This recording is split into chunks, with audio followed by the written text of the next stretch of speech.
Hola,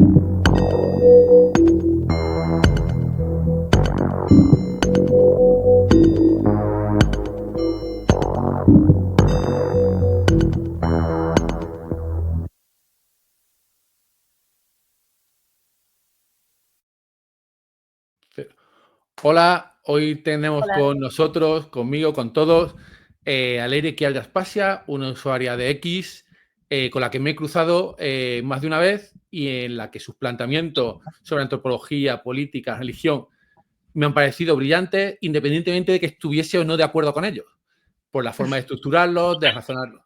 Entonces, pues me parecía muy acertado traerla y hablar sobre lo que ya habla ella en X, porque me parece una forma formidable de completar todos los temas sobre los que hablamos en Hilo Rojo. Y sin más, pues dejo que ella termine la presentación. Bienvenida, Leire. Encantados todos y encantado de tenerte aquí con nosotros. Igualmente, muchas gracias por invitarme. También tenía mucha curiosidad de conocerte y un poco tener esta conversación, así que te agradezco mucho la invitación. Nada, a ti por estar ahí. Y no voy a perder tiempo, pues sabéis que siempre tengo plancha. Voy al lío. ¿Entiendes que haya una identidad cultural propia del ser español? Hombre, ya existe una identidad, española, eso está claro. El tema es cuál es el sustrato de no solo de la identidad española, de cualquier identidad. Yo creo que ese es el debate, ¿no? Porque eh, creo que es muy importante saber de lo que se habla cuando se habla de identidad y actualmente creo que hay muchísima confusión con este asunto, ¿no? Porque, en fin, porque no se explica, porque la gente tampoco profundiza, porque la identidad muchas veces opera como eso que llamamos para otras cosas significante vacío, ¿no? Es como, es un significante, es una nominación en la que de la que cada uno entiende una cosa, ¿no? Como la idea del ser, etcétera, etcétera, ¿no? Que la identidad española existe, sí. Que la identidad española tiene una justificación biológica, esencialista, racista, que existe una singularidad racial que responde a un genoma y a un fenotipo español, bueno, un fenotipo español, en fin, pues podría ser más debatible en el sentido que el fenotipo es la manera en la que se expresa en el entorno una determinación genética concreta, ¿no? Pero vamos, la identidad, ninguna, ni la sexual ni la nacional, está determinada biológicamente, ninguna. Entonces, entiendo que la identidad social, como la personal, es algo Mm. que se construye y que además está en permanente evolución. La identidad es un constructo. Esto quiere decir, mucha gente cuando se habla de constructo piensa que es una construcción social y no.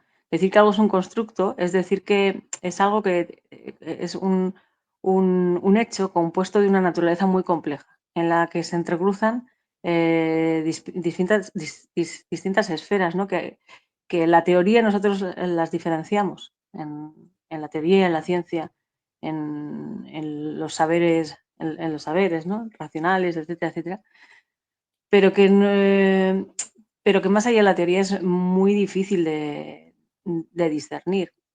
Es muy difícil saber de qué está compuesta la identidad en la graduación, ¿no? ¿Qué tanto por ciento es cultural, qué tanto por ciento pues es aprendido, es innato? Es prácticamente imposible determinar eso. Eh, Todo apunta a que la identidad tiene una carga del entorno importante. Y creo que eso es algo que se puede extraer con la etnografía, ¿no? Eh, las diferentes identidades nacionales, las diferentes maneras de expresar el género en la misma cultura, en el tiempo, la diferente manera de vivirse hombre o mujer, o sea, es decir, digamos, esas grandes categorías que tienen una cierta dimensión transtemporal, ¿no? Que podemos proyectarlas hacia el pasado y ver que el significante continúa, ¿no? ¿Qué ha significado ser mujer y qué significa ahora ser mujer? Pues la manera en la que se vive esa realidad no tiene nada que ver. Si a las mujeres actuales hablásemos con las mujeres griegas, pues posiblemente tendríamos muy poco que ver las unas con las otras, ¿no? Y lo mismo pasa con, pues yo qué sé, ¿no? Con las identidades nacionales, etcétera, etcétera. Luego también hay esta cosa, ¿no? De los fenotipos, ¿no? Dice, no, es que hay un dimorfismo sexual que hace que bueno, el dimorfismo sexual tiene una condición cromosómica. Hay un dimorfismo cromosómico, que eso es innegable, ¿no? O sea, es un hecho biológico. Pero todo lo que se deduce a partir de eso ocurre un poco como con el racismo, etcétera, etcétera, ¿no? Si tú puedes encontrar diferencias biológicas. Otra cosa es a qué alcanza esa diferencia, ¿no? Y ninguna de esas diferencias alcanza a la cuestión de la identidad. Es decir, la identidad no tiene un sustrato biológico, tiene un correlato, si acaso un correlato biológico y, y, y, y que yo creo que es muy difícil bueno, yo creo no, es prácticamente imposible de determinar. Por ejemplo, si tú coges una mujer y un hombre europeos, las mides, ves el color de su piel, etcétera, etcétera, pues los orificios nasales, la medida entre las mandíbulas, de una antropología física, una antropometría, etcétera, etcétera, y comparas esas medidas con el hombre y mujer, por ejemplo, pues yo qué sé, ¿no? De una aldea, de un pueblo de Ecuador, pues posiblemente el hombre y la mujer de Ecuador, de la aldea, con un fenotipo pues, de unos ancestros que han permanecido pues, en ese lugar concreto, en una determinada altura, etcétera, etcétera, tienen más, ese fenotipo, o sea, ese hombre y esa mujer se parecen más entre ellos que la mujer de allí a la mujer de aquí y que el hombre de allí al hombre de aquí, ¿no? Sí, en porcentaje fenotípico. Y sin embargo sabemos que la raza no existe, ¿no? Que son diferencias étnicas que tienen que ver con fenotipos, es decir, con la expresión en el entorno, etcétera, etcétera, ¿no? El peso del entorno para todo, ¿no? Ahora ya con pues, todas las revoluciones que ahora vienen, ¿no? Con todo el tema de la medicina antienvejecimiento y tal, pues es que, o sea, es que el entorno lo es prácticamente todo. Entonces, sorprende, ¿no? Todavía estar con esos discursos biologicistas, joder, que es que al menos en la antropología están superadísimos. Y yo he conocido a gente, a personas muy inteligentes aquí en España, personas con una gran capacidad cognitiva, muy leídas. Y hombre, sí, en petit comité te van a reconocer pues Que la que no raza no tiene existe. ni pies ni cabeza hablar de una esencia de la identidad. Pero luego, como son precisamente personas a lo mejor conservadoras, ¿no? De entornos conservadores y tal, que saben un poco lo que dice el vulgo, ¿no? Lo que dicen pues las personas más ignorantes de esos entornos ideológicos, nunca lo van a reconocer públicamente, a pesar de que son perfectamente conscientes de lo que estamos hablando y que hablo de gente que tiene discursos españolistas muy duros y que saben perfectamente que es que la identidad española es una construcción. Eso es malvado. No, pero es que al final, quiero decir, tú puedes pensar que, pues, que la ignorancia de cierto sector del vulgo pues, te beneficia para un propósito político y esto es una cuestión que las élites intelectuales, etcétera, etcétera, utilizan constantemente, ¿no?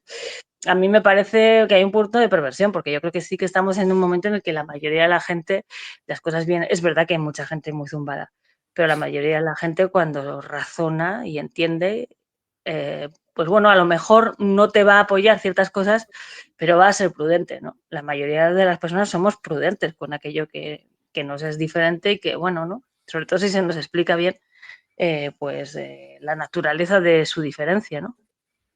Y bueno, yo creo que en España, pues ahora estamos también, en general, con esta cosa así de la polarización, o como, no sé cómo llamarlo, ¿no? Pero como estos discursos muy reaccionarios, muy exacerbados, muy excesivos, ¿no? De posiciones muy demarcadas, muy sólidas, pero que es que luego rasgas y es que la mayoría de esa gente no sabe lo que dice. No saben lo que dicen, no saben de lo que están hablando. Tienen un montón de significantes vacíos que repiten y repiten y no saben de lo que están hablando. Tú hurgas, no saben. Las personas que andan que las mujeres es nacer con vagina de alturgas en eso, y es que no saben de lo que están hablando.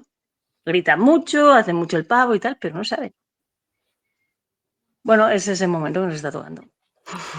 Entonces entiendo que cuando defines la identidad social, lo que, si te he entendido, son muchas esferas de pensamiento, disciplinas que se tocan y que se unen y que tienen algún lugar en el que convergen todas, pero que la identidad debe verse desde muchos puntos de vista, no solo el biológico, de por nacimiento, como decías últimamente, sino el cultural, los valores que tiene. Entiendo que es un conjunto de muchos matices los que conforman una identidad. Sí, yo ¿Seríamos creo que capaces, o alguien, dime, no, bien, perdona, que pensaba que estabas, sí. y seríamos capaces de, con ese, con este, con este pensamiento, de generar un carnet de españolidad? A ver, yo creo que el carnet ya lo tenemos, ¿no? Es el DNI. Un poco, o sea, yo creo que no sé, para mí, o sea, quiero decir, ¿quién es aquí? Al final, ¿de qué hablamos, no? Cuando hablamos de quién es español, hablamos de quién habla castellano, de quién tiene derecho a voto en España, de quién, no sé, ¿no? O sea, al final creo que de lo que se está hablando cuando se habla de los españoles es en realidad de reconocer una ciudadanía. ¿A qué personas se les debe reconocer una ciudadanía, no? ¿Y qué condiciones debe cumplir alguien para que en un territorio administrado por un Estado que pagamos pues una serie de contribuyentes, ¿no? Se les puede reconocer los derechos o los privilegios de ser parte de, pues, de esta comunidad política que llamamos España, ¿no? Eh, yo, sinceramente, yo soy bastante flexible. O sea, yo creo, yo facilitaría más la integración de los inmigrantes.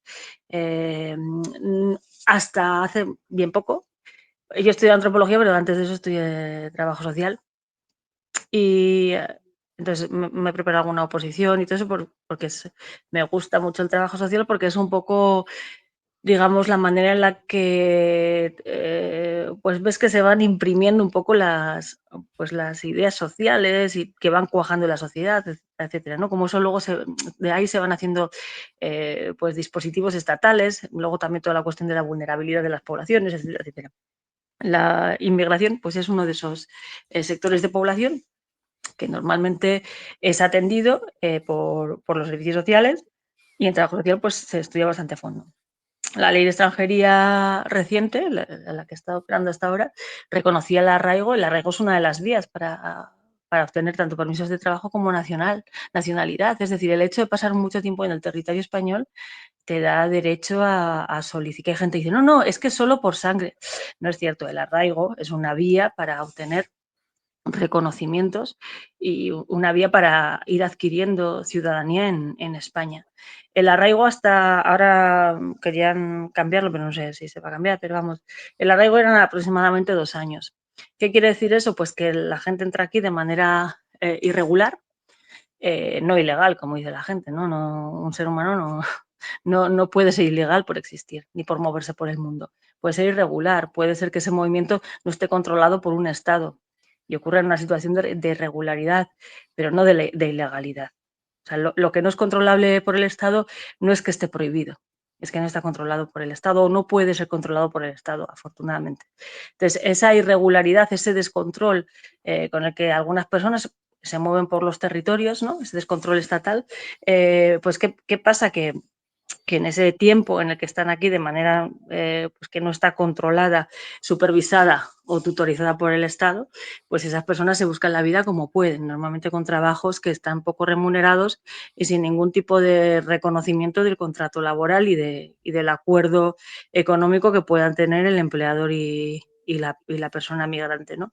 Normalmente hacen trabajos pues, que nadie quiere, pues de limpieza, etcétera, etcétera, ¿no? Pues esos trabajos cobrados pues mucho más baratos, ¿no? Porque se ahorran las cotizaciones de seguridad social, es un dinero que se puede mover en B, etcétera, etcétera, ¿no?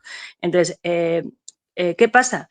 Que España ahora mismo, sin ese volumen de gente haciendo esos trabajos de manera pues clandestina y muy barata, pues no se sostiene. Y ese es uno de los motivos por el que el arraigo, o sea, la propia, o sea, no es que tiene que ser todo controlado y legal. No, es que no es así, es que la propia ley está así pensada y no está así pensada porque somos tontos, está así pensada por un interés nuestro. Un interés de que necesitamos un volumen de población que se someta a estratos de la población que no tienen muchos recursos económicos y que necesitan de una serie de servicios. Por ejemplo, pues 2 personas de 50 años que tienen 2 ancianos y les tienen que poner una interina. Y esa ley de extranjería está así pensada. Entonces, es muy hipócrita, para mí es muy hipócrita, saber que tenemos a gente haciendo esos trabajos y no querer reconocerles la ciudadanía. Y la gente dice, no, qué clasista eres, eso es servir. No, perdona, es que yo no yo quiero que esa gente tenga derechos. Yo quiero que los tenga. Yo no es que digo, yo quiero que hagan solo el trabajo duro. No, no, no, yo quiero, ya que hacen esos trabajos, creo que se ganan a pulso el que tengan unos derechos reconocidos. Me parece lo mínimo. Entonces, yo con la cuestión de la inmigración soy bastante laxa. Otra cosa son los conflictos y los delitos, etcétera, etcétera, que bueno, para eso hay un código penal, ¿no? Que no va a ser un código penal diferente para los inmigrantes que para, porque es un código penal eso, no es, el código penal es el que es y tiene que ser para todos el mismo. No se puede hacer un código penal específico para los inmigrantes. No, no pueden tener más castigo que nosotros los inmigrantes. Entonces, no, eso no es un código penal democrático, ni liberal, ni humanista, es otra cosa. Y yo al menos estoy en contra de ese tipo de intervenciones estatales, ¿no? Tan punitivas y, digamos, arbitrarias, ¿no? Contra los seres humanos. Entiendo entonces que tu concepto de la nacionalidad tiene que ver menos con el mundo de las ideas, religión, ideas de la tradición, y más con el hecho práctico. El hecho práctico es que si una persona paga impuestos en un territorio, vive en un territorio Trabaja. y trabaja y está integrada en ese territorio, en su ámbito social, Pero debería no tener los solo, mismos, pero no solo. También la creo misma que la carta de condición. ciudadanía que una persona que sus tatarabuelos ya vivían allí. Sí, es que yo creo que el hecho de vivir mucho, o sea, quiero decir, yo que, o sea, vamos a ver, tú si tus tatarabuelos viven aquí, tú vives aquí, tú eres español, ¿no? Pero esto de los 8, yo vengo del País Vasco y a mí esta cosa de los 8 apellidos vascos siempre me ha parecido una, no sé, no lo comparto. No me parece, o sea, me parecen miradas que están obsoletas, que parten de paradigmas de la realidad que no tienen vigencia, que es que el ser humano no es eso, que es otra cosa. Entonces, no sé, si tú naces en España, tus padres son españoles y tal, pues no, obviamente tú eres español, pero creo que eso no es lo que se está disputando, ¿no? O sea, porque me parece que o sea, el hecho de tú reconocer que una persona que trabaja aquí, que aporta aquí, que viene aquí a buscarse la vida, que esa persona puede ser reconocida como una ciudadana más, con independencia de que España no haya sido el lugar en el que ha nacido, creo que eso no disputa la identidad de otro, ¿no? O sea, a mí esta especie de paranoia, ¿no? Con que el reconocer al otro implica que se me anula a mí, yo no lo comparto. Para mí es una de las grandes críticas que yo he hecho a la izquierda siempre, ¿no? A esta izquierda que piensa que si hay un pobre es porque hay un rico. No, es que eso no es así. No, es que si yo soy pobre es porque hay ricos. No, no es así. No funciona así. De hecho, el que haya ricos favorece. No, no siempre, obviamente. O sea, un rico también puede tiranizar y tiene poder, pero no todos los ricos son tiranos. La prosperidad en principio genera más prosperidad. Entonces, no sé, ¿no? Para mí no es tanto el quién como el qué, ¿no? Si aquí hay personas que vienen a trabajar, ¿qué tal? Creo que esas personas tienen que ser, que las vías para reconocer la ciudadanía tienen que ser mucho más ágiles. Porque si no, tú puedes favorecer que una persona que viene aquí a trabajar, que viene aquí a ayudar, termine robando. Y no, es que roban mucho. Ya roban mucho. Pero ¿quiénes roban mucho? ¿Los inmigrantes ricos o los inmigrantes pobres? ¿Quiénes son los que roban el móvil? Los venezolanos que vienen al barrio Salamanca. Entonces, igual no es la inmigración. Entonces, igual son las condiciones de pobreza. Y si tú tienes una ley de la que sacas beneficio, porque son esas condiciones de pobreza las que les obligan a hacer los peores trabajos de la sociedad, no sé, por lo menos ten la generosidad, la dignidad y a esas personas reconocerles cuanto antes una ciudadanía. Porque si no es que es una trampa. Piensa entonces que se está trivializando, no de trivial, sino tribalizando de tribal, que las sociedades europeas, de alguna forma, los, digamos, autóctonos, se están tribalizando de alguna forma? ¿Y cuál Yo y creo por que la qué crees que mayoría es? de yo creo que la mayoría de la gente no tiene problemas a grosso modo con los inmigrantes, en el sentido que creo que hay una conciencia bastante extendida de que en España necesitamos de los migrantes, ¿no? Y que nos han aportado muchísimo. Que nosotros también somos un país de migrantes. O sea, yo creo que el problema no es la migración. Yo creo que el problema creo que hay un punto de pánico moral también con todo lo de pues las violaciones por grupos de musulmanes, también facilitado por discursos un poco naif sobre lo que es la pobreza y sobre lo que es la inmigración, quiero decir, que pues pasa como lo del Me Too, ¿no? Yo en principio, yo a priori estoy contra el Me Too, porque lo considero un pánico moral, porque lo considero un exceso, pero eso no quita que yo no sepa que el Me Too, o sea, que hay casos reales de acoso, que hay casos reales de abuso, etcétera, etcétera, ¿no? Y con lo de el cierto pánico moral que hay con algunas comunidades, como pueden ser los musulmanes o tal, yo en principio soy crítica, pero eso no quiere decir que yo no sepa que es una comunidad con la que la convivencia es complicada, que existen, o sea, que hay bases que lo que yo digo cuando digo que estoy en contra de los pánicos morales es que el pánico moral nunca ayuda a resolver el conflicto. Esa no es la vía. O sea, tiene que haber un entendimiento real de qué está pasando con los musulmanes. O sea, ¿qué está pasando con los menas? La solución es poner a todos los menas en un centro de menores, en un pueblo ahí. Es que vas a tener un conflicto impresionante. Pero ¿sabes qué pasa? Que es que hacerlo bien cuesta mucho dinero y tampoco tenemos el dinero. Porque tú no puedes integrar a todos. O sea, es que es complicado. En España en general tenemos un problema en servicios sociales de recursos importantes, ¿no? Porque, bueno, pues es que tampoco tenemos dinero para todo lo que deberíamos hacer. Pero bueno. Eh, Pasando al siguiente tema que te quería comentar, ¿el movimiento woke crees que ha influido en ese pánico moral?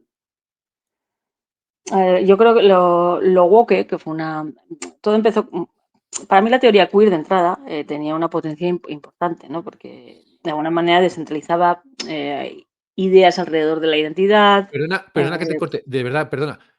Sobre la teoría queer, ¿podrías explicar un poco lo que es? Sí, la Porque teoría queer muchísima gente no lo va a saber. la teoría queer es una teoría que aparece en los años 90. Digamos que el feminismo ha pasado por diferentes etapas, ¿no? La clásica, que fue un poco el feminismo de la pureza, con todo el tema del abolicionismo, del sufragismo, etcétera, etcétera. Posteriormente vino el feminismo de la igualdad, con todo el movimiento francés, Simone de Beauvoir, etcétera, etcétera, que o sea, primero se pedían pues, derechos elementales de ciudadanía, ¿no? Con Simone de Beauvoir se empieza a pedir pues una especie de igualdad, ¿no? Pero es una igualdad en términos dados a los hombres, ¿no? A esto le aparece otra crítica, que es el feminismo de la diferencia, que exige el reconocimiento de la diferencia femenina, etcétera, etcétera. Entonces, de la diferencia es alrededor de los 70-80. A partir de los 90, ya cuando se ha pasado toda la ola de la diferencia, aparece un movimiento que es una especie de alianza entre comunidades homosexuales, etcétera, etcétera, y también mujeres que no encajas en la feminidad hegemónica, ¿no? Que históricamente habían sido las feministas. Ahora ser feminista es algo muy mainstream, pero históricamente el feminismo ha sido algo bastante marginal. Las prácticas feministas, ¿no? Las mujeres que abortaban, las madres solteras, etcétera, etcétera, ¿no? En los 90 hay una especie de alianza entre todas esas mujeres que quedan al margen, las lesbianas, las madres solteras, con los homosexuales, es decir, de todas aquellas, digamos, identidades, maneras de estar en el mundo eh, que no son las hegemónicas, ¿no? A esto se va lo que ellos llaman heteronormatividad, ¿no? Un hombre y una mujer que se casan y tienen hijos, ¿no? Todas esas personas que se plantean proyectos vitales que no encajan en esa normatividad, pues hacen una alianza, ¿no? Y hacen una alianza muy potente que tiene que ver con cuestionar qué es eso que construye esas identidades normativas y cómo, digamos, esos dispositivos, esos regímenes de normalidad afectan a la vida de los que están en el margen y por primera vez se hace un discurso desde el margen que no plantea, que no quiere la normalidad, sino que quiere un poder habitar en el margen sin ese reconocimiento. O sea, es como, digamos, una especie como de abyección de la norma, ¿no? Así nace la teoría queer, a mí eso me parece muy potente porque se generan espacios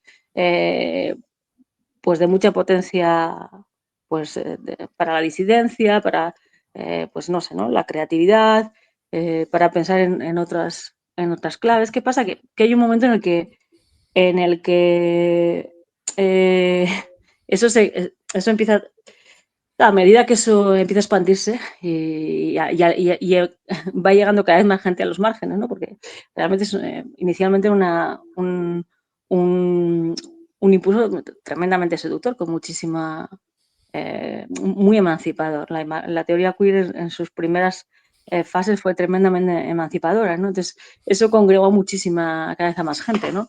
Y de hecho, así se vuelve a despertar el feminismo, sobre todo entre la gente joven. Esta deriva que hemos cogido ahora tan oscura, ¿no? Con las TERFas y tal, las TERFas estaban defenestradas, o sea, todo lo que eran feministas clásicas estaba ya defenestrado en el feminismo, nadie quería oír de eso, ¿no?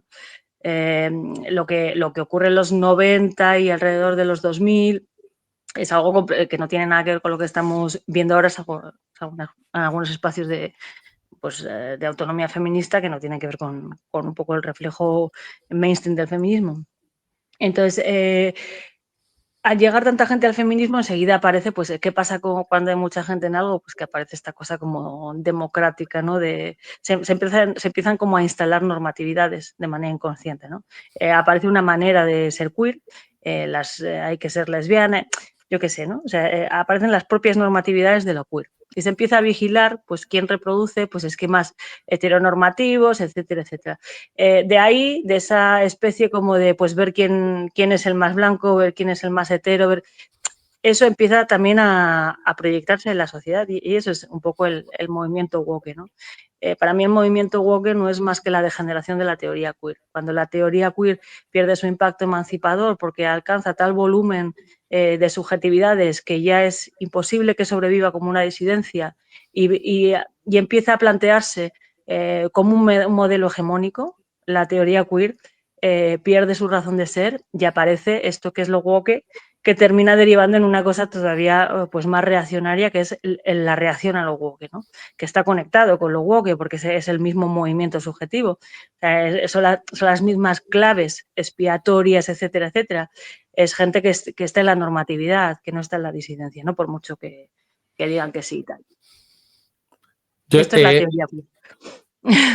nada, cuando he hablado del movimiento woke en el canal, siempre hablo de cómo son las dinámicas sociales y que son como un péndulo y que lamentablemente en el centro, igual que un péndulo, es por donde pasamos a mayor velocidad y nos quedamos muy poco tiempo en el equilibrio y siempre vamos hacia un extremo que podría ser según que me ha parecido la forma en que expresaba lo que era el woke, que era una evolución de algo que ya no funcionaba por la expansión y porque ya se había convertido casi en un mainstream con tantas diversidades que no cabían en un mismo bloque, pues cuando eso evoluciona a algo más, por muchos motivos, entre ellos porque muchas personas con poder pensaban, con poder y con sueldos dedicados a eso, no iban a renunciar a ellos. Continúa con lo woke, ahora como dices, nace lo anti-woke.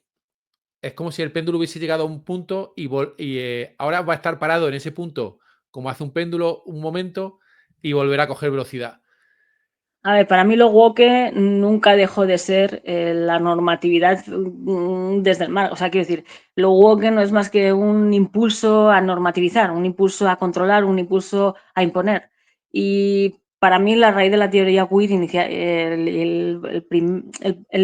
el primer como el primer estallido de la teoría queer no tenía nada que ver con eso, ¿no? Es luego que aparece todo esto. lo excluían gente muy marginal que solo quería que no le tocase las narices. No quería que el heterosexual dejase de ser heterosexual. No quería que la gente, no, simplemente querían vivir en los márgenes y que no les acosasen, que no les persiguiesen, pero no querían perseguir, ¿no? O sea, y es en esa, lo que pasa es que eso, pues bueno, ya te digo que por la potencia que yo creo que podía tener pues un movimiento tan emancipador, en cierto momento captó muchísima atención, ¿no? Es increíble cómo de los años 2000, en 20 años, cómo ha podido cambiar la cosa, ¿no? Y en que yo siempre he pensado que, o sea, siempre he sabido además que de lo woke venía lo otro. O sea, quiero decir, es que lo woke es que son lo mismo. O sea, no es que es para mí no, yo no lo veo como un pendulazo, yo lo veo como una continuidad lógica. Es que es lógico que después de lo woke venga esto. Porque entiendes que todo movimiento ideológico necesita sus inquisidores y esos No, porque, inquisidores son los que dan inicio. no porque Esas personas que velan por la moral son las que dan inicio al siguiente movimiento. al final lo woke es entablar un diálogo. Quiero decir, tú cuando insultas a alguien, estás iniciando un diálogo. Un diálogo, o sea, si yo te insulto, tú me vas a insultar, ¿no? En Entonces, este caso no, pero sí, podría ser, bueno, ya, podría ser habitual. pero quiero decir, si nos vemos en la calle y no nos conocemos y yo te insulto, lo lógico es que tú me devuelvas un insulto, ¿no? Eso sería, es el mismo diálogo, ¿no? Claro, o sea, cuando ya no se trata de que tú sales a la calle para hacer las cosas como tú quieres, sino que sales a la calle a decirle también al otro que tienes que hacer las cosas como tú quieres, pues el otro te va a devolver, te va a decir que es que eres tú el que las tienes que hacer como quiere hacerlas él, ¿no? Mm. Y luego estamos las personas que creemos que podemos coexistir, que yo puedo hacer las cosas a mi manera y que solo quiero mi espacio para poder ser como yo y hacer las cosas a mi manera, que tú tengas el tuyo, que tiene que hacer unas reglas de convivencia elementales, de respeto, que permitan cuanto más libertad mejor a los individuos, pero que nos permitan la coexistencia a todos. Me parece tan Para de mí lo sentido woke, común.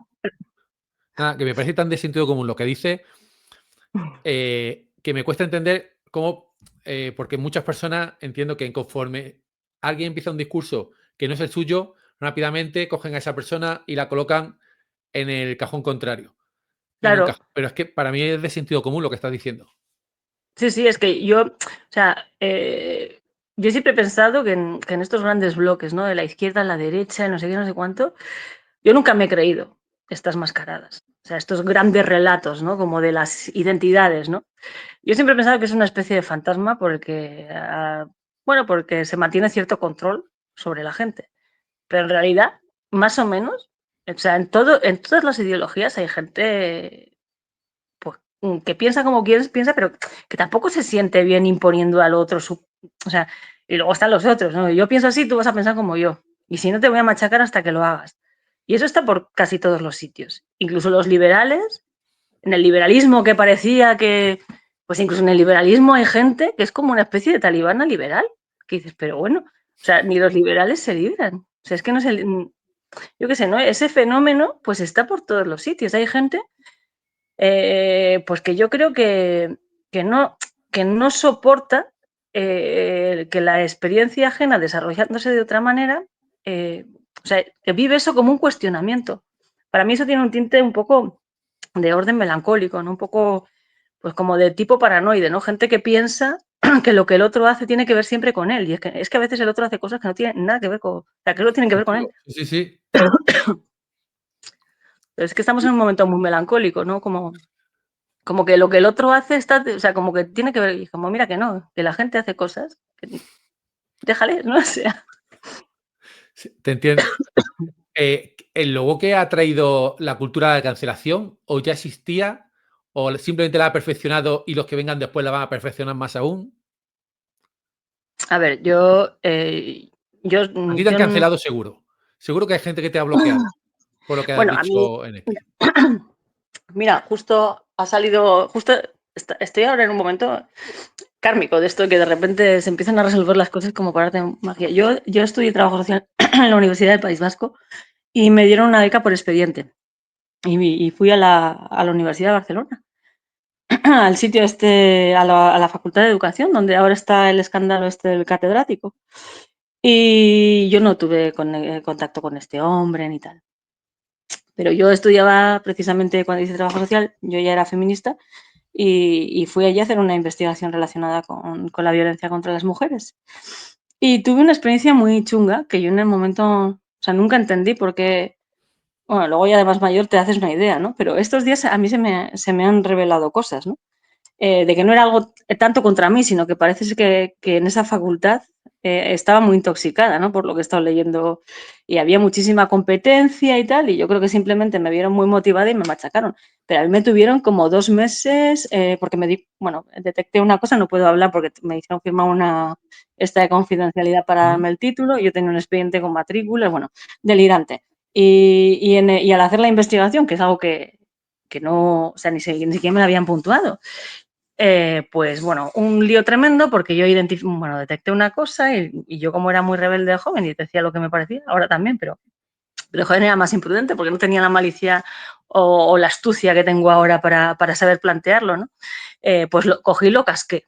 Claro, lo casqué y claro, aquello pues, no debía decirse, obviamente. Bueno, pues me metieron allí me tuvieron como los 2 meses allí aislada, o sea, mobbing de esto del libro, ¿no? Que te aíslan físicamente, que intentan como machacarte y tal. Además, yo estaba haciendo el duelo por mi madre, que había perdido recientemente a mi madre, está en un momento muy vulnerable. Nunca entendí bien todo aquello, ¿no? Porque además yo estaba muy motivada y tal. Tuve que hablar con la directora de mi facultad de origen en el País Vasco, que era una señora que me conocía porque yo había sido representante en la Junta de Estudiantes. Entonces, bueno, me dijeron que firmase el documento y que me olvidara porque había gente detrás, pues, bueno, con cierto poder y tal. Y pues nada, pues yo firmé y me olvidé. Hice lo que. Después me marché a China y no quise saber nada de la profesión porque para mí toda aquella experiencia fue muy traumática.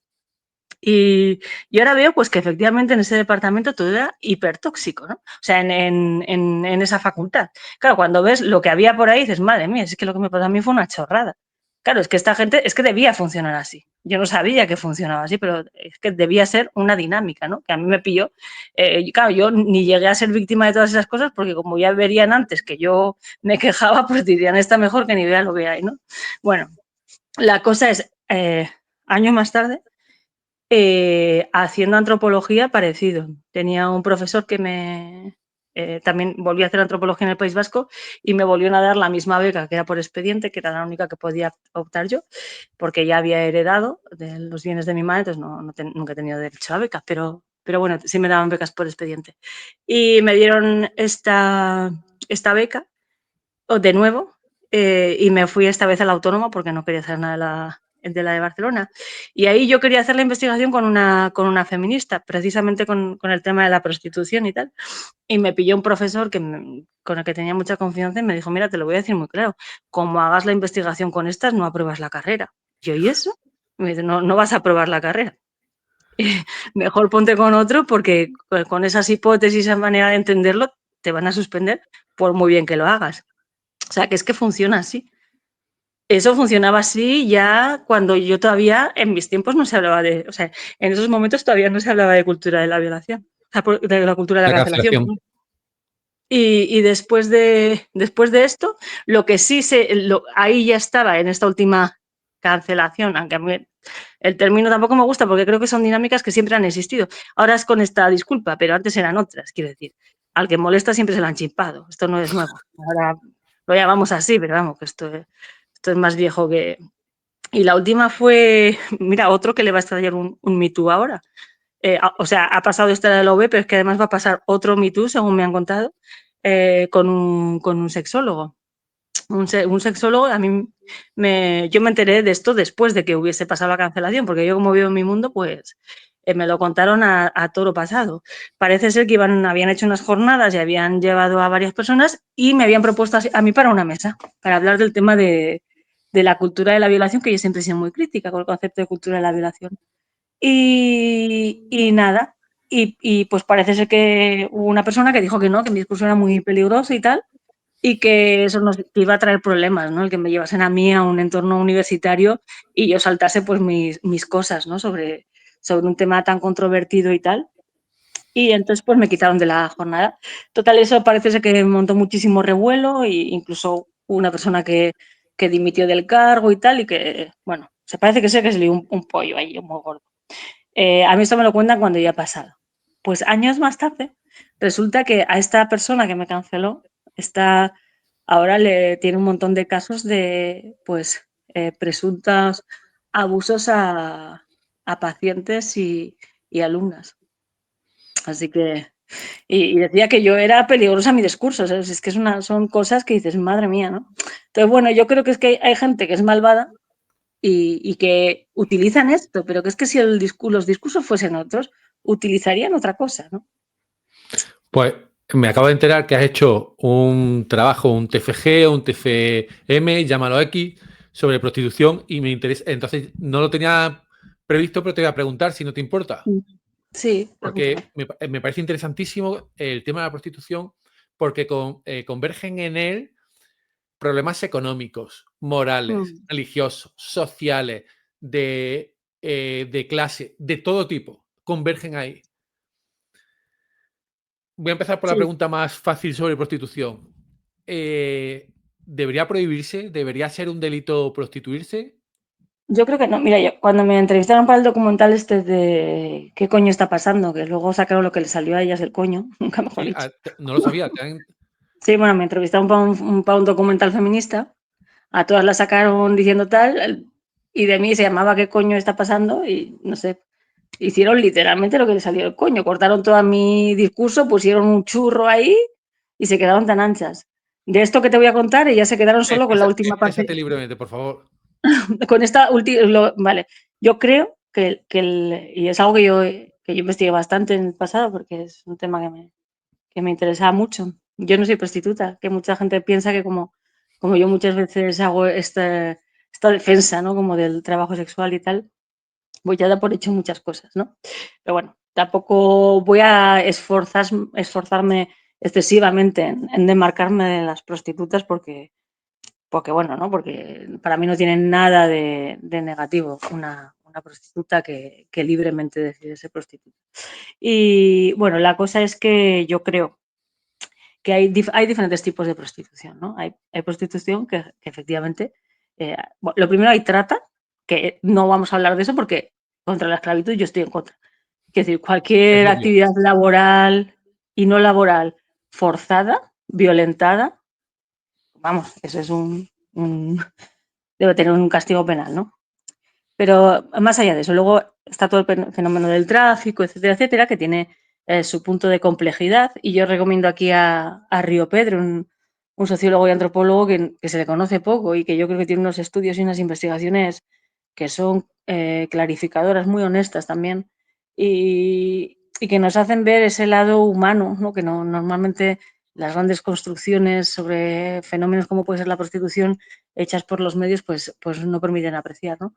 Creo que Río Pedro ha hecho un trabajo en ese sentido magistral y él está muy centrado en fenómenos de tráfico. Creo que es la persona que mejor ha entendido lo que es el tráfico de mujeres y que mejor lo explica. Yo tampoco voy a hablar de tráfico de mujeres, ni con fines de explotación sexual, ni con fines de prostitución, ni tal, porque creo que es una realidad que también tiene su peculiaridad y que no debe ser confundida con la prostitución de la que yo voy a hablar ahora. La prostitución, tal y como yo la entiendo, o sea, lo que yo definiría como prostitución, son mujeres que eh, deciden prostituirse, a veces es cierto por presión estructural, porque son mujeres que no tienen opciones o que las opciones que tienen son miserables, ¿no? Como pues a lo mejor ser interinas, ¿no? Muchas de ellas empiezan a ser interinas pues con 50 años, ¿no? Eh, pero, pero antes han sido trabajadoras sexuales porque les rentaba mucho más y tienen una familia en el país de origen a la que mantienen, etcétera, etcétera, ¿no? Es cierto que hay presiones estructurales y que algunas tienen, sobre todo las mujeres transexuales históricamente, han tenido muy pocas opciones, ¿no? De trabajar fuera del ámbito de la prostitución. Y es verdad que cuando tú tienes muy pocas opciones, pues la prostitución es un lugar o es un espacio en el que se pueden dar violencias, ¿no? De muchas naturalezas. Yo creo que esas mujeres lo que necesitan, más que las prohíban, es que las den opciones. Es decir, lo primero que hay que hacer cualquier abolicionista honesta, antes de prohibir la prostitución, plantea recursos. porque tú no puedes dejar a alguien ilegalizar lo que está haciendo, a lo mejor no penalizándola a ella, pero sí penalizando a su cliente sin darle una opción. Pues es que la estás dando en la línea de en la línea de supervivencia. Si elige la prostitución porque no tiene más y le quitas la prostitución, es que la dejas sin nada. Entonces, primero yo creo que está el ofrecer recursos y comprobar ¿Recursos que esos de qué recursos. tipo? Claro, este es el tema, ¿no? Porque claro, son recursos laborales. Es decir, tú tienes que tener un plan de integración laboral para esas mujeres a las que las vas a dejar sin vías de. Y tienen que ser unos planes viables, ¿no? No vale con que la des 300 euros a una mujer que a lo mejor en su país de origen está manteniendo a 6 personas. Entonces ya no es tan fácil, ¿no? Porque tienes que buscar un trabajo que a lo mejor le garantice 2.000 euros al mes a una persona que a lo mejor no tiene una cualificación o que si la tiene, pues, o sea, no es tan sencillo, ¿no? Porque no es tan sencillo. Entonces, claro, cuando tú no eres capaz, por la vía política, de plantear una solución a una persona, prohibirle lo que está haciendo, a mí me parece nefasto. Entonces, creo que es cierto que hay mujeres que pueden estar en la prostitución por un número importante de mujeres, por más o menos presiones estructurales, ¿no? Algunas, pues a lo mejor porque no encuentran un trabajo mejor, pero otras porque quieren ganar más dinero en menos tiempo, otras porque tienen una familia que mantener, que son elementos de presión. Que no, es que esa decisión está viciada. Bueno, está viciada relativamente, porque ante la posibilidad de ser cajera de Mercadona o prostituta, muchas eligen ser prostitutas. Y ahí hay una libertad. Si tú no eres capaz de plantear algo que compita con el recurso que esa persona ha diseñado para resolver su realidad, pues es que en la prohibición me parece, lo primero, que revela una gran impotencia y lo segundo, que es una gran hipocresía. Porque si tú dices que eso es una víctima, ¿qué haces quitándole el mejor recurso que ha encontrado para resolver su situación? Si tú conoces un mejor recurso, dáselo y que lo elija, pero no le quites el que ella ha desarrollado, ¿no? Eso que dices es tremendamente realista y liberal, por otra parte. Y siguiendo esa línea de pensamiento, creo, sería contraproducente desarrollar políticas que redujesen la demanda. Porque si se reduce la Claro, demanda, baja el precio del servicio que ofrecen, cuando lo que se sobre todo, buscaría yo creo, sería sobre todo, ¿no? todo lo con la contrario. pena, con la penalización de los clientes, que a mí me parece otra cosa, que es como, pero vamos a ver. O sea, ¿qué manera hipócrita de perseguir a las prostitutas es perseguir al cliente? Dicen, no, es que son violadores que pagan y por eso les vamos a echar del partido. Vaya, o sea, que tú a un violador el castigo que le das es echarle un partido. Es que no se lo creen ni ellas. Y la prueba es cómo lo solucionan. No, que le echamos del partido. No, que le mandamos una carta a la mujer y una multa. ¿Pero son violaciones o no son violaciones? Oye, perdona, si es una violación, aplica el Código Penal en coherencia y que se te vea el plumero de lo que quieres hacer. Y si no, no vengas diciendo que esos son violadores cuando tus propias acciones demuestran que sabes que eso no es una violación. No, es que vamos a prohibir a los del PSOE estar aquí si son puteros.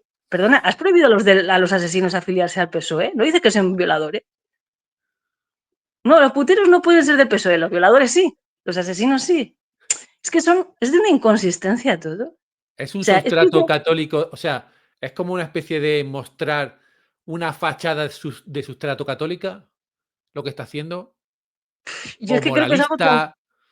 Sí, yo creo que es algo también más cutre, ¿no? Es esta cosa de que hay un montón de señoras a las que se les ha metido en la cabeza que la prostitución es algo que ellas han montado en la cabeza, no quieren escuchar a las prostitutas lo que dicen, ya se han montado y no se quieren bajar de la burra. Para mí es eso.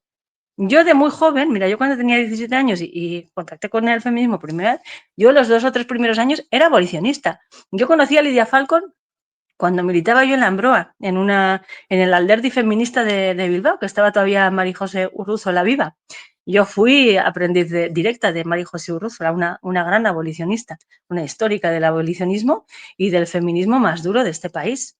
Yo conocía personalmente a María José Urruzola y estudié en sus escuelas y me juntaba con ella todas las semanas en el grupo de la Ambroa, que éramos 6 personas. Y yo era abolicionista. era muy joven.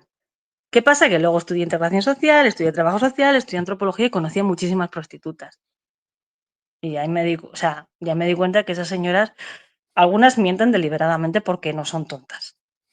Y otras es que están en los mundos, o sea, dices, pero es que vamos a ver, pero habla con unas cuantas prostitutas, por favor. O sea, claro, luego te pagan a unas cuantas mujeres que han tenido malas experiencias en la prostitución, que por supuesto tienen su derecho a hablar y a contar su experiencia y a decir lo que piensan, solo faltaba. Pero, hombre, está esa vivencia, que está muy bien que se visibilice, pero no es la única. Escucha también a las demás, ¿no?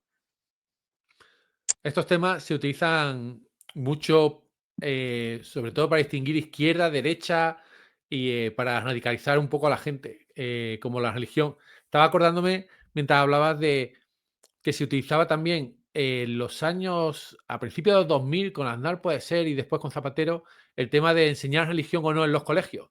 Y si debía ser una asignatura que debía puntuar o no. También supongo que para coger a la gente y si piensas, tienes que pensar de esta forma y ponerte en este lado, o de la otra y ponerte con los azules o con los rojos. ¿Es Sí, algo es que parecido? yo creo que sí, y a mí es pesadísimo. Es como esta cosa de que o sea, de verdad, es que para eso pagamos a esta gente, es que es un insulto.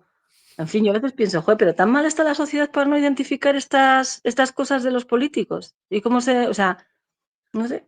¿Crees que la De sociedad está hecho, formada? ¿Crees que tenemos una educación que puede yo, formar de verdad a las personas? yo sobrevaloro mucho en general. Yo pienso que las cosas, o sea, que la gente está, sabe más de lo que sabe. O sea, yo tiendo a sobrevalorar mucho. Y a veces, o sea, a veces, cuando tengo como ramalazos de realidad que digo, madre mía. O sea, pero ¿dónde vivo? O sea, no sé, ¿no? Como, no sé, la gente es que como que entran unas cosas que digo, pero no te das cuenta que eso a ti no te aporta nada, que es en beneficio de otro y que es directamente tú. No sé, pues es que no. Yo creo que en ese sentido han conseguido hacer de la política algo como el fútbol, ¿no? Como algo completamente visceral, algo emocional, algo en lo de que te metes a un bando y hasta que no te enfadas con ese bando y te pasa. O sea, una cosa que es como, vamos a ver, completamente irracional, ¿no? Y les ha salido de coña, porque es que está todo el mundo echado al monte. Yo Ah, tengo la esperanza de que las próximas elecciones, claro, ahora con lo de Sánchez, pues siempre buscan algo, es que siempre buscan algo para que vayamos a votar. O sea, al final siempre hay algo, porque es que estas elecciones hay que ir a votar. Y mira, y es que cada vez que voto me arrepiento. Y llegan las elecciones y siempre está pasando algo que es que hay que votar sí o sí. Porque la cosa, o sea, es que es todo y dices, pero Dios mío. En yo fin. llevo casi 15, más de 15 años sin votar y no me arrepiento, porque no creo que haya aportado nada, nada uno u otro bando. Antes has pasado de puntillas por la comunidad musulmana y por la religión, y tenía ganas de hablar, y al enterarme que has sido feminista casi desde la cuna, para mí es una contradicción cómo las feministas abordan el diálogo con la Iglesia Católica y cómo Sí, pero miran para otro lado con el yo, pero Islam. yo creo que eso es una buena propaganda para la Iglesia Católica. Debo ser la única que lo ve así, ¿no? O sea, yo creo que, joder, precisamente que o sea, que eso habla bien de la Iglesia Católica. Habla Que se de, hable bueno, bien. yo creo que el hecho de que la Iglesia Católica se le pueda criticar, Ah, que habla bien de los católicos. sí, Claro, ¿qué supongo. quieren hacer? Es que, ¿qué quieren? ¿Infundir el miedo?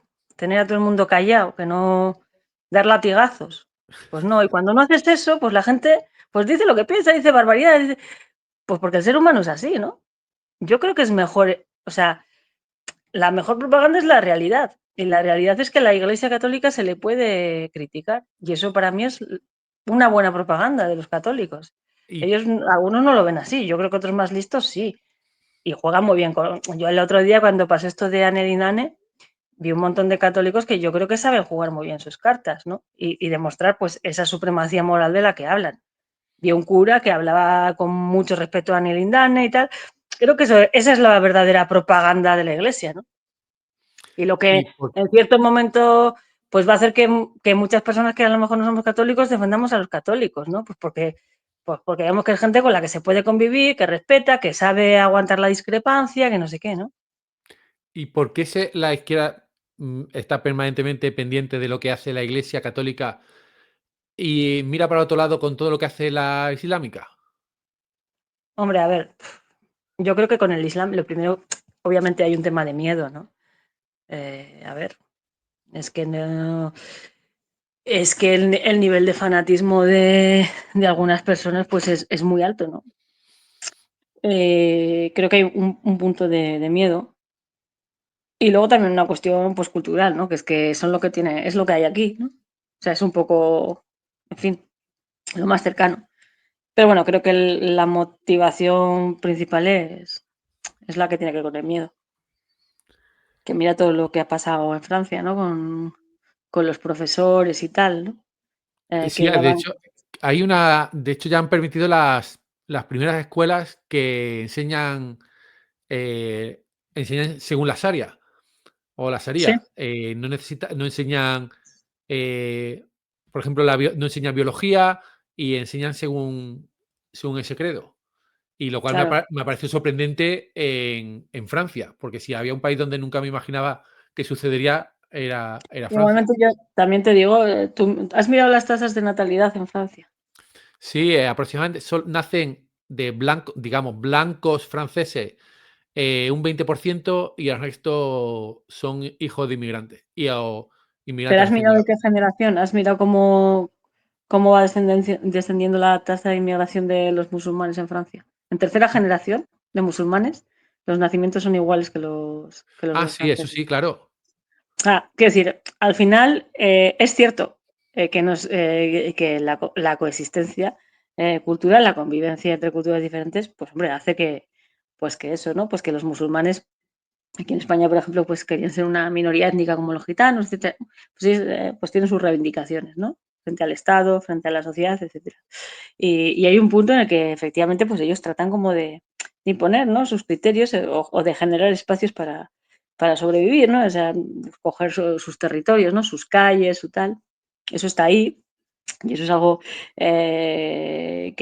pues que tampoco hay que ser hipócrita, ¿no? Es muy fácil decir desde el retiro, bueno, es que tienen derecho a coger calles, ¿no? Cuando pues yo qué sé, ¿no? Están ahí en el Hospitalet, pues un montón de vecinos, o en lo que ha pasado en Lérida, etcétera, etcétera, ¿no? Claro, en la convivencia con esas comunidades es muy complicada, tampoco se puede caer en esa hipocresía, ¿no? Sobre todo cuando el pato lo paga otro, ¿no? Entonces, claro, hay un punto ahí de qué coste tiene eso para nuestra sociedad, ¿no? ¿Qué coste tiene la integración para nuestra sociedad? ¿Quiénes son los que están pagando ese coste principalmente? Porque, claro, uno de los problemas para la integración es la getificación. Pero es que, claro, es que sin getificación es que los costes económicos son mayores, porque tú, los centros de menas, si en vez de poner un centro de menas y meterlos todos ahí, te pones a alquilar pisos en los que metes 2 menas y pues todavía es más caro, ¿no? Entonces, claro, todo no se puede. Todo no se puede. Los recursos son los que son económicos, entonces se hace lo que se hace. Yo me imagino que si la situación sigue generando tantos conflictos, en algún momento alguien se tendrá que plantear que la política social que se está llevando adelante de integración no funciona y que a lo mejor no es muy buena idea poner a todo el mundo en un centro junto. No sé, yo con lo que yo sé de ciencias sociales, yo ya lo habría pensado hace tiempo. Oye, a lo mejor no es muy buena idea tener aquí a 50 de estos a todos juntos si hay tanto conflicto, ¿no? También dicen que hay centros donde no son conflictivos y que la gente convive bien con ellos, ¿no? Porque siempre sale en la tele y todo esto, pues de las personas que dan problemas porque son la excepción y porque son los que dan problemas. Pero que la mayoría de centros y tal no hay esos problemas y es gente que poco a poco se va integrando. Yo en el bar que voy a tomar, me vaya a la calle Ibiza, ahora hace tiempo que no lo veo, pero había un chaval que se le veía que era marroquí o, bueno, del norte de África, no sé, era súper atento, atendía súper bien, súper amable, o sea, quiero decir, no sé, esos son personas, ¿no? Y la gente se integra. Entonces, bueno, yo creo que hay un coste ahí de que efectivamente e inicialmente la sociedad paga, pero yo no creo que es verdad que nos integran. Lo que dicen los datos es lo contrario. Esas personas sí se están integrando. Es verdad que no es una integración fácil, ¿eh? Y que no todos, pero a largo plazo se integran. El otro día iba yo por Sol Tampoco me gusta mucho tirar de esto de anécdotas, ¿no? Pero bueno, son también realidades. Y vi a un grupo de mujeres, iban como 3 como con velo y 2 como muy maquilladas, sin velo y no sé qué, ¿no? Y es que se veía claramente que eran como las 2 que vivían aquí en Madrid y que habían venido, pues, la prima del pueblo y no sé qué, ¿no? Se veían las otras ahí, o sea, no sé, ¿no? Que está esta cosa, y no sé, yo también creo que son procesos culturales que se tienen que ir dando. Yo creo que, no sé, eh, conozco una ginecóloga que le iban mujeres musulmanas escondidas del marido a pedirle la píldora. O sea, se están integrando, se están integrando. Eh, Como feminista, es que me la has dejado votando. ¿El velo sí o el velo no? El pañuelo, el hijab, el. A ver, ¿A qué prenda? ¿En qué prenda? Si es que debería decir claro, la a ver, ley hasta aquí. yo el burka lo veo abyecto, ¿no? O sea, quiero decir, lo que simboliza el burka. Pero también es verdad que en esos países, si No, hay que yo lo he llevar visto burka en y no llevar, España. o sea, es, vale, porque claro, no es lo mismo país de origen, digo, vamos a ver, a mí ahora me llevas a un país donde y yo me pongo el burka. Sí. Yo, yo no soy el mártir. Admiro mucho a las que se quitan el velo y tal, obviamente, y todo el apoyo. Pero yo me pondría el burka. Eh, eh, aquí en España, claro, eh, el velo yo creo que, bueno, creo que es, en fin, a priori el velo creo que estamos en un proceso en el que si el proceso de diálogo cultural se sigue dando, yo creo que serán ellas mismas las que se acaban quitando el velo. O sea, Yo que lo creo. entiendo que estás en contra de su utilización, pero no a favor de un enfrentamiento para eliminarlo. Sobre todo porque creo que cuando tú, o sea, quiero decir, si para ti el velo, a mí por ejemplo el hablé me gusta hacer toples, ¿no? Me parece que será mucho más libre. Yo nunca he entendido, no sé, las tías que van ahí con la parte del bañador mojada arriba, todo súper desagradable, irrita. Y digo, hija, ¿por qué no te quitas la parte de arriba del bañador? Qué incómodo. Hombre, pues porque para ella al quitarse eso implica una vergüenza, implica una exposición, ¿no? Y yo creo que a la musulmana le ocurre eso, ¿no? Cuando se quite, la musulmana que tiene integradas esas ideas sobre el velo y tal, cuando se quita el velo se siente mal. Entonces, en fin, creo que son temas muy delicados, ¿no? Muy delicados, porque es al final el hecho de que te obliguen a quitarte una prenda que para ti tiene un significado religioso, como en este caso, ¿no? De cumplimiento de una norma, yo qué sé, ¿no? Pues tú imagínate, ¿no? Porque además la religión piensa que está muy ligada a la muerte, ¿no? A las personas que se han ido, ¿no? A nuestros ancestros. Pues hombre, desobedecer a Dios, ¿no? Cuando tiene custodiado a lo mejor a tu padre, a tu primo, pues puede ser algo muy doloroso, ¿no? Que te obliguen a esa desobediencia, ¿no? A No veces, me lo había planteado desde ese punto de vista. entonces, claro, cuando dices, no, es que ellas lo llevan porque quieren, ya, pero ¿por qué quieren, no? ¿Por qué quieren obedecer? Porque las cuestiones religiosas son muy profundas y tocan, normalmente la religión sobre todo está muy arraigada, la cuestión de la muerte es fundamental, de la trascendencia, entonces obligar a alguien a desobedecer a su Dios es una cosa muy delicada, ¿no? Que Y hablas se de puede dañar integración. mucho.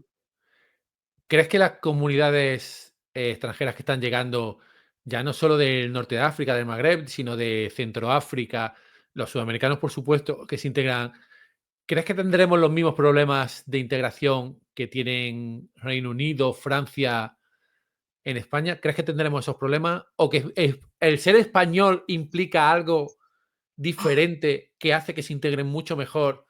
Y que, Yo creo que nosotros integramos mejor. Yo creo que nosotros somos más integradores. Es verdad que ahora estamos en un momento muy tal. Pero bueno, yo también tengo amigos de estos como fachis, ¿no? De estos que, ay, no sé qué. Y hace poco estuve haciendo una mudanza y contraté pues de esto de 1000 anuncios y vino un rumano y un chico negro y no sé qué. Se metieron una currada de la hostia, tal. Pagué y fuimos ahí a tomar algo, a una terraza. Y cuando estábamos ahí sentados, que estaba también mi amigo Facho, el tipo negro dijo, "Buah, cómo me gusta vivir aquí, cómo me gustaría quedarme". Claro, le tocó la patata. Como, no, es que esta gente se merece, no sé qué. Como ya, pues que la mayoría de la gente es Es así, así. es así. Entonces, no sé, ¿no? No perder como esas ideas de lo que somos es que es fundamental para poder serlo. Porque si todos empezamos a desconfiar de todos, si todos pensamos, es que al final lo somos. Es que al final llega el conflicto. Pero bueno, Y ya no tenemos mucho más tiempo. Los medios de comunicación, las redes sociales, ¿están contaminadas y al servicio de uno y otro discurso? Parece evidente. que ¿Alguna sí, razón más allá de la económica? no sé, y ¿Cómo también creo podemos que librarnos de ellas para llegar a las ideas sensatas que estás exponiendo? yo creo que también es un proceso de aprendizaje. O sea, al principio está todo súper deshumanizado, ¿no? Pero luego, no sé, ¿no? Igual conoces a gente o yo qué sé, ¿no? O tienes conflictos con gente que no conoces, ¿no? Luego eso es un conflicto real. Tienes un conflicto con una persona que no conoces, que tú te has hecho una idea por cosas que has leído ahora, pero que en realidad tú no sabes quién es esa otra persona. Yo creo que iremos aprendiendo, que nos iremos educando y que se irá humanizando también, ¿no? Y, no sé, andaremos pues, con más prudencia, ¿no? Yo no sé, igual es una percepción mía, pero creo que está algo mejor el tema. A mí antes me entraban unas turbas enloquecedoras a decirme unas cosas horribles. Últimamente lo veo más tranquilo. No sé si es general o me está pasando a mí solo, pero yo veo al personal como yo misma. Yo creo que antes me excedía más. Claro, cuando se exceden contigo dices, ostras, ¿qué estoy haciendo, no? ¿Qué le estoy diciendo a gente que no conozco nada? O sea, ¿qué estoy haciendo? ¿Qué hago? O sea, ¿le diría esto a la cara a esta persona? Pues igual no, ¿no? Y eso también pues lo vamos aprendiendo. Entonces yo me imagino que iremos aprendiéndolo. Y para terminar, ¿eres optimista sobre el futuro de España? No sé. A ver, con la corrupción y eso no. Yo creo que es que eso... O sea, es que España funciona así. O sea, milagrosamente es como una especie de milagro, ¿no? Y dices, pero como un país tan corrupto, luego pues vamos funcionando, yo qué sé, pues lo hace, luego sale, más o menos va saliendo, ¿no? Pero vamos, o sea, yo lo veo muy complicado, ¿eh? Es que el nivel es muy alto, ¿eh? ¿Te refieres al nivel político? Yo creo que es muy bajo. O sea, a la corrupción que hay, Ah, al funcionamiento eh, de yo todo, ¿no? De cómo creo funciona este que país. Yo creo que este país, yo confío mucho en los tengo amigos que son funcionarios y confío mucho en los funcionarios, en que no sí, son a ver, corruptos. Entonces, que realmente yo corruptos, confío en el médico de a pie, en el profesor de a pie, o sea, en esa gente yo confío, sí, pero todo lo que hay yo esto no, claro, es mucho más, llama mucho la atención, pero poniendo en contexto 10.000 millones de euros, en contexto de lo que es el presupuesto nacional, es un 7, un 8, un 10% de nuestro presupuesto en el peor de los casos. Mm, Es un 10% de dinero corrupto. No sé, no me parece tanto y me parece que está más o menos al nivel de lo que conozco de Francia, de Alemania, que nos parece un país maravilloso en algunos aspectos. Entonces, pues sí, supongo que es el tiempo que nos ha tocado vivir con políticos mediocres, que la forma de hacer dinero que tienen es esa. sí, sí, totalmente. Sí, Y sí, es que nada, es la sin única decir, industria que va para arriba.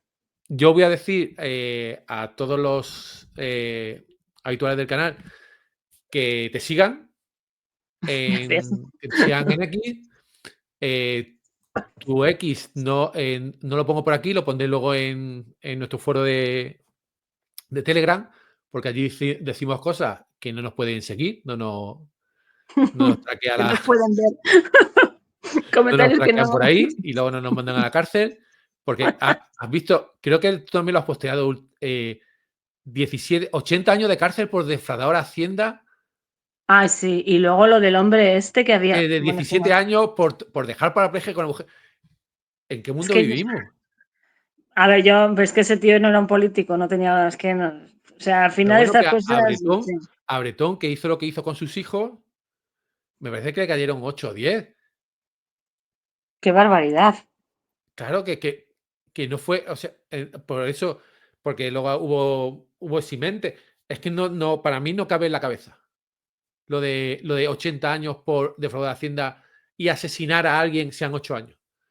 No tiene, No no sé, tiene yo sentido. creo que este tipo de cosas sí que yo, es que no sé, yo, en fin, o sea, estoy segura que la mayoría de los jueces normales de tal son personas normales, con sus ideas, que me gustarán más o menos, conservadores, patatín, patatán, pero bueno, gente que no va a juzgar a un inocente, si ve que alguien es inocente no le va a condenar y si ve pruebas de tal no le va a liberar. Yo creo que en su mayoría el juez de a pie es eso, ¿no? O sea, la mayoría de la gente yo creo que es gente más o menos Gente, en todos los en ámbitos, todo. ¿no?